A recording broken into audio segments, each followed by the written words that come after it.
Did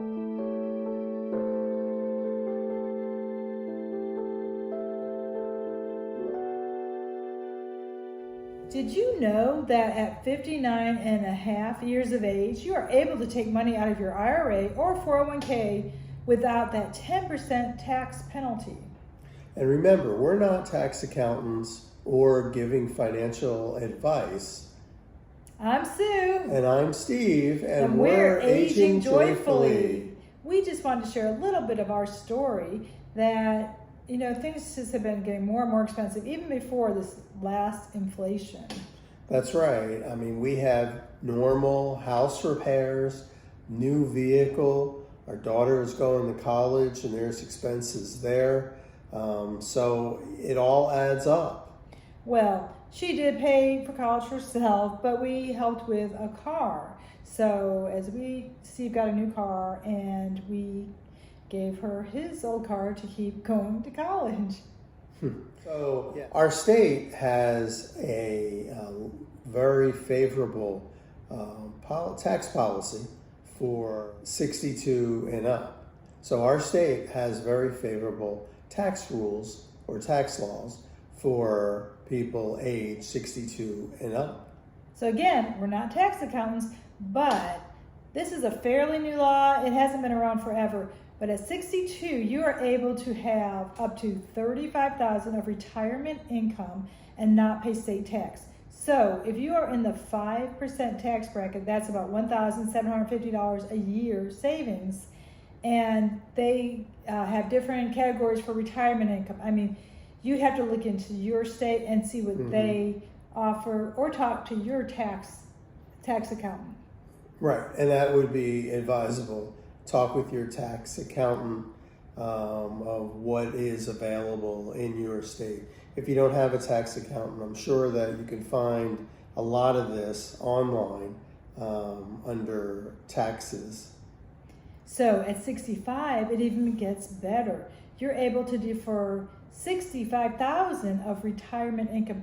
This includes things such as money from a 401k, IRA. It's a lot of different categories, like, I don't know, it could be interest, stocks, and some of it is earned income. There's a certain small amount of earned income that can be included within that $65,000.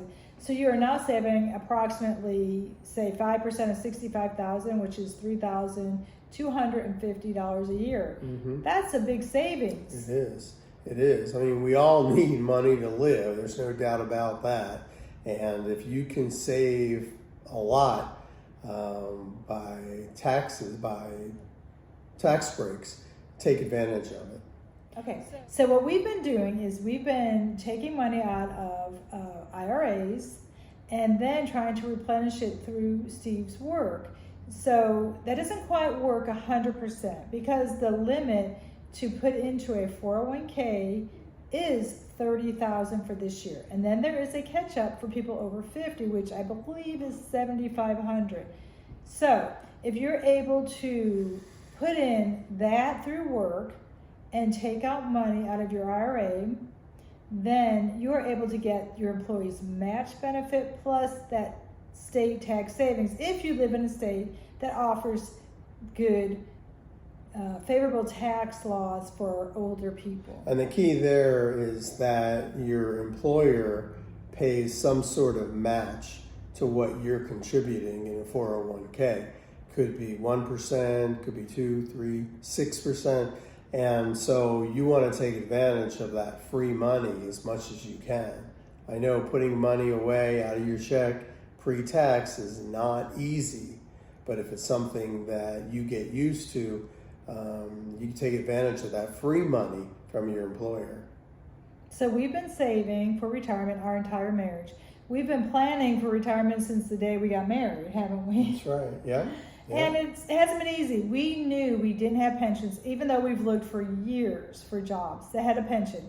They're not easy to find. No, they're not. It's very difficult to find a job with a pension. In fact, today, less and less jobs offer a pension. I read something recently about 15%. I'm not sure if that was 15% of private companies or 15% overall. But the point was that they are dwindling rapidly. Right. And then again, even if you do find a job working for a company with a pension, who knows if that pension is going to be around in 20, 30 years after you retire. That's correct. A lot of them are defaulting. They're not keeping up with their requirements. That's right.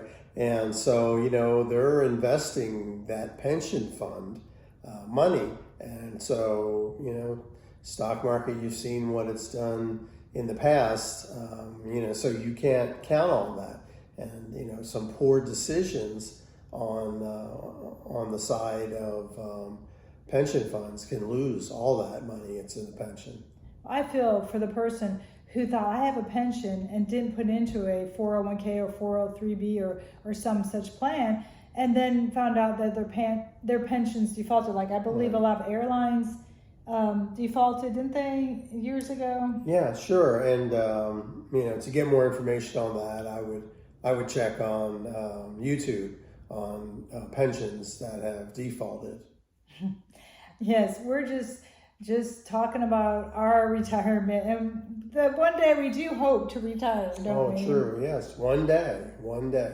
It's a faraway dream, but we have financial meetings quarterly, right? Well, we sure do. The two of us, well, and the dogs. Sierra and Ava, yeah, they have big input in those, right? And they've had to cut back. Not as many bones as they used to get. But no, we look at our retirement statements on a quarterly basis, try to make adjustments if we're losing or perhaps gaining a lot. Right now, the stock market is currently up, but I feel like it's a roll of the dice. You never really know what's going to happen. For the average person to save in a 401k and invest it, I think that's challenging. It is. It's very challenging. It's challenging to just get by today. And a lot of people live paycheck to paycheck. So it's very, very difficult. I think investing in 401ks is like rolling the dice. For the average person to know what investments to make, it's really challenging. It sure is. It's very, very challenging. But it is important that you put money away. Even if you're putting $10 away. If you can put $10 a month away, I know it doesn't sound like a lot, but you put that into 401k, into low dollar stocks or bonds or whatever you feel you should be investing in, then that will grow. It may not grow at 8, 10%, but it may grow at 1% or 2%. That's free money. And that you weren't getting before with that $10 that went to pay for McDonald's or went to pay for Starbucks or anything like that. Putting the money into a 401k is the best place because you are going to get older. We all get older. And when you get older and you retire, you're going to need that money. And if you are already retired and struggling, we're looking at selling our house. That's part of our retirement because knowing we don't have pensions, we've always tried to maintain our home, knowing that was a big part of our retirement. Because, right now we've considered selling it, but with rents being the way they are, it seems better to keep our house as long as possible. The longer we can keep it, I think the better we're off. Your home, if you own it or you're paying a mortgage on it, is your biggest investment. And so you want to try and keep it up so when the day comes, then you can sell your house and live on the funds that you get from selling it. So the three parts of our retirement will be Social Security, our home, and our 401k savings. Social Security is supposed to be going down by 2030. I think 22 to 25%. Exactly. And you can't always rely on somebody else to support you. Social Security, you never know about Social Security, so you can't really rely on that. But if you were to put $10 away, every month or $20, whatever you can afford, that's going to help you out. Well, I know we've been saving since day one. But knowing that our 401ks may go down, or Social Security may go down, we're enjoying life today, aren't we, Steve? That's right. It's all about aging joyfully. We've been taking money out to have a little bit of fun today. Yep, a little bit. And emphasis on the little bit. We do. We are pretty frugal overall. Yes, we are. We're very frugal. Most of our entertainment is free things like hiking or finding things to do, or spending time together, playing games, whatever, playing with the dogs. Yep. In all seriousness, we are worried about retirement. We don't know if we'll ever have enough money to retire. That's right. That's why I'm still working. And, it gets scary when you think about not having an income and keeping your same lifestyle or something close to it. Well, I'm really more concerned about being able to pay health bills. Yeah, health insurance and medication if needed.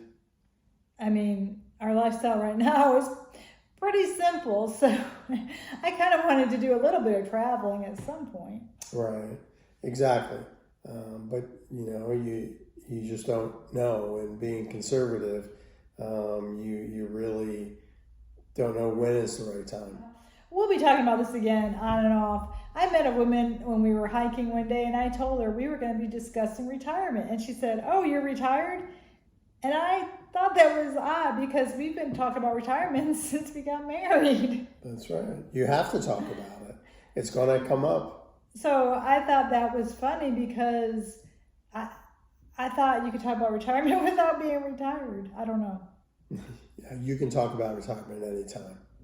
You certainly do have to plan. And it's for good to talk about it and read about it and research it and understand it and, look at what your options are in your state and understand so you know what direction to go in. Because it comes up quick. Yeah. Aging joyfully comes up quick. I can't believe we're actually getting closer to retirement. I mean, it's really flown by, and I just can't believe it.